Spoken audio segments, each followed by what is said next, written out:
Channel है, अपने pages YouTube पे, ठीक है।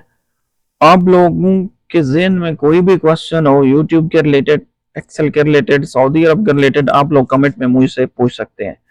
ये मेरी प्लेलिस्ट है, प्लेलिस्ट के अंदर आप लोगों ने क्लिक करना है और यहाँ पे मुख्तलिफ प्लेलिस्ट दी हुई है। प्रोडक्ट के रिव्यूज है, जॉब के हवाले से है, ठीक है, यूट्यूब के हवाले से या फिर एआई के रिलेटेड है। यहाँ पे मैंने एक्सेल की 12 क्लासेस अपलोड की हुई है और भी मैं क्लासेस बना के उसके ऊपर अपलोड करूंगा। कनाडा के हवाले से इंफॉर्मेटिव वीडियोस हैं 15, ठीक है। फिर सऊदी अरब के हवाले से, यूट्यूब के हवाले से, अपशर के हवाले से है, कीवा के हवाले से है, जॉब्स वगैरह, ऐप रिव्यू है, ठीक है, टिप्स एंड ट्रिक्स है और अपने पेजेस की जितनी भी वीडियो हो यहाँ पे आप लोग देख सकते हैं। चैनल को सब्सक्राइब करें, वीडियो को शेयर करें, कमेंट करें, जो भी क्वेश्चन है लाजमी पूछें। आप लोग हमारे पेज के, फेसबुक पेज के को भी लाइक और शेयर कर सकते हैं। ये अपशर है सऊदी अरब में, इसके 3 डिफरेंट टूल दिए हुए हैं। मैं आप लोगों को इसमें इंडिविजुअल के हवाले से जितनी भी इंफॉर्मेशन आप लोगों को चाहिए वो आप लोगों के साथ जरूर शेयर करूंगा।